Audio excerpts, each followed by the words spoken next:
उत्तर प्रदेश में बहराइच का महराजगंज बाजार दुर्गा मूर्ति विसर्जन यात्रा यहां चल रही होती है। यह इलाका मुस्लिम बहुल इलाका है। जब मुस्लिम बहुल इलाके में दुर्गा मूर्ति विसर्जन यात्रा पहुंचती है तो डीजे की आवाज को लेकर हिंदू और मुसलमान समुदाय के लोगों के बीच कहा सुनी होती है।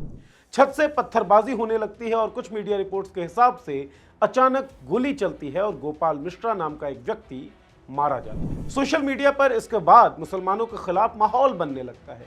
बहराइच सांप्रदायिक आग में झुलसने लगता है। एक गरीब मुसलमान के घर को उसकी आंखों के सामने जला दिया गया। न जाने कितने और घर जलने बाकी हैं। लेकिन इस सब जुर्म का अपराधी कौन था? गोपाल मिश्रा का असली अपराधी कौन है? इस आग से किसको फायदा हो रहा है? इस आग को लगाने वाला कौन है? इन सब सवालों के जवाब आज के इस वीडियो में।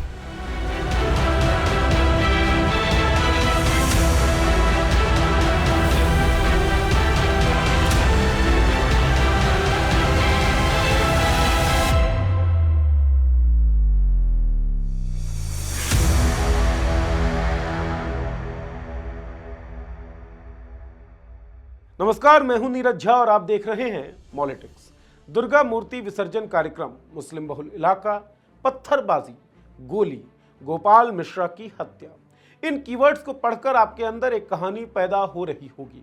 कहानी यही कि देखो, हिंदू अपने तीज त्योहार भी नहीं मना पा रहा है। देखो, मुसलमान जहां बहुलता में है वहां हिंदुओं के ऊपर अन्याय कर रहा है। लेकिन क्या इसमें एक सेट पैटर्न आपको नहीं दिखता? खबरों को शब्दों से परे पढ़े जाना जरूरी है। गोपाल मिश्रा की उम्र 22 साल थी। 10वीं पास गोपाल कैटरिंग का काम करता था। 4 महीने पहले उसकी शादी हुई थी। सामान्य स्थितियों में जीने के लिए एक लंबी उम्र और देखने के लिए बहुत बड़ी दुनिया गोपाल के पास थी। लेकिन गोपाल त्योहार मनाते हुए एक गोली का शिकार हो जाता है, मर जाता है। उसके मुजरिम कौन थे, ये जानने के लिए पूरा घटनाक्रम समझना होगा। गोपाल दुर्गा विसर्जन यात्रा में शामिल था। बहराइच के महराजगंज बाजार से यात्रा गुजर रही थी। गोपाल मुसलमान समुदाय के एक व्यक्ति के घर के छत पर चढ़ा। छत पर टंगे हरे झंडे को फाड़ा, उखाड़ा और भगवा झंडा फहराया। सोशल मीडिया पर यह वीडियो वायरल है। कथित तौर पर उस घर के लोगों ने गोपाल मिश्रा को घर में घसीटा और मार दिया। नवभारत टाइम्स में छपी एक रिपोर्ट के मुताबिक जिस घर पर गोपाल चढ़ा था उस घर के मालिक का नाम था शिबू। शिबू और गोपाल के बीच 1 महीने पहले बहस हुई थी, झगड़ा हुआ था। इसके बाद जब प्रोसेशन यानी कि दुर्गा मूर्ति विसर्जन यात्रा शिबू के घर के आसपास गई तो गोपाल ने डीजे का साउंड बढ़ा दिया। जब इस बारे में बातचीत हुई तो शिबू और गोपाल के बीच बहस हो गई और उस बहस के बाद ही गोपाल की हत्या हुई है। इस हत्या का असली अपराधी कौन है? जावेद अख्तर का एक शेर मुझे याद आता है कि बड़ी रौनक थी इस घर में, ये घर ऐसा नहीं था। गिले शिकवे भी होते थे मगर ऐसा नहीं था। जहां कुछ शीरी बातें थी वहीं कुछ तल्ख बातें थी, मगर उन तल्ख बातों का असर ऐसा नहीं था। तो कौन है जिसने तल्ख बातों में इतना असर पैदा कर दिया कि किसी व्यक्ति की हत्या तक हो जाती है? इस सवाल का जवाब इस वीडियो में हम आपको बताते हैं। सवाल का जवाब ढूंढने से पहले ये भीड़ देखिए। हाथों में हथियार थामे, एग्रेशन से भरपूर ये लोग अगर आपके घर में घुस जाएं तो आप क्या करेंगे? उत्तर प्रदेश में योगी आदित्यनाथ का शासन है। आदित्यनाथ सरकार प्रशासन के नाम पर खुद ही अपनी पीठ थपथपा लेती है, लेकिन हकीकत यह है कि दरअसल आदित्यनाथ के शासन में कानून का राज सवालों के घेरे में है। किसने इजाजत दी दंगाइयों को हथियार लेकर खुलेआम घूमने की? किसने इजाजत दी दुकानों, अस्पतालों, गाड़ियों में आग लगा देने की? अगर योगी राज में रूल ऑफ लॉ है तो हिंसा का ये भौंडा प्रदर्शन क्यों और कैसे हो रहा है? किसके इशारे पर आग लगाई जा रही है? हिंदुत्ववादी अतिवादियों के लिए तो ये एक बड़ा अच्छा अवसर था। दुर्गा विसर्जन यात्रा में एक मुसलमान बहुल इलाके में एक हिंदू मारा गया। इस मैसेज से तो मुसलमानों का नुकसान था, लेकिन फिर मीडिया की टीम पर हमले क्यों किए जा रहे हैं? इस सवाल पर आप सोचिए। हम आपको लिए चलते हैं गोपाल मिश्रा के अपराधियों पर, जिसके बारे में बात हमें करनी थी। गोपाल एक रेगुलर सामान्य हिंदू लड़का था। उसे किसने बताया कि मुसलमानों के घर पर चढ़कर झंडा फाड़ देना और भगवा झंडा लहराना उसका धर्म है? घर की छत पर हरा झंडा फाड़कर भगवा झंडा लहरा दिए जाने के कृत्य के खिलाफ विधिक कार्रवाई की तरफ ना जाकर लोगों ने खुद कानून हाथ में क्यों लिया? इन 2 सवालों के जवाब से आप ये जान जाएंगे कि गोपाल मिश्रा का अपराधी कौन था।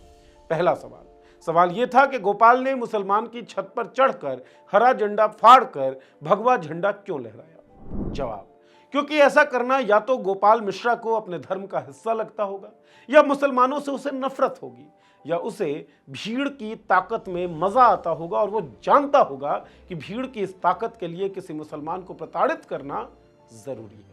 उसे ऐसा इसलिए लगता होगा क्योंकि पिछले कई सालों से भारत का मीडिया, भारत के राजनेता, कथित धर्मगुरु उसे अलग अलग भाषा में यही बताते रहे। दूसरा सवाल, भगवा झंडा लहरा दिए जाने के कृत्य के खिलाफ विधिक कार्रवाई की तरफ ना जाकर लोगों ने खुद कानून हाथ में क्यों लिया? जवाब, क्योंकि या तो उन्हें डर रहा होगा कि भीड़ उनकी हत्या भी कर सकती है, या उन्हें लगता होगा कि हरा झंडा फाड़कर भगवा लहरा देने वालों के खिलाफ कानून कोई कार्रवाई नहीं करेगी। उन्हें ऐसा डर क्यों लग रहा होगा?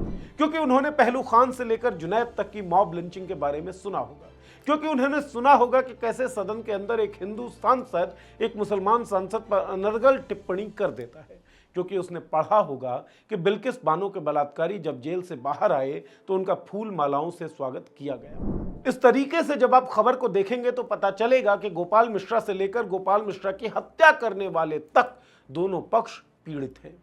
इन दोनों का पीड़क एक ही है, शोषक एक ही है। वो राजनेता या वो पार्टी या वो धर्मगुरु या फिर वो मीडिया चैनल जो दिन रात हिंदू मुसलमान के नाम पर नफरत फैलाते हैं, वो हैं गोपाल मिश्रा के असली हत्यारे। यही लोग अपराधी हैं।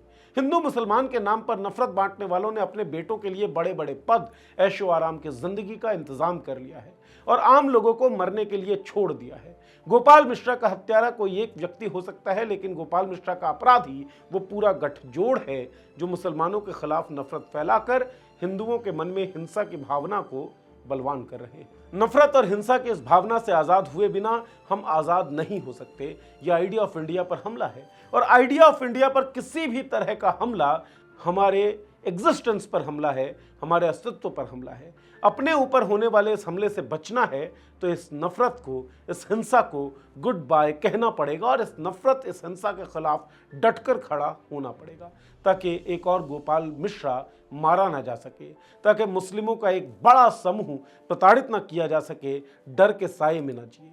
ये हम सब का कर्तव्य है, धर्म है।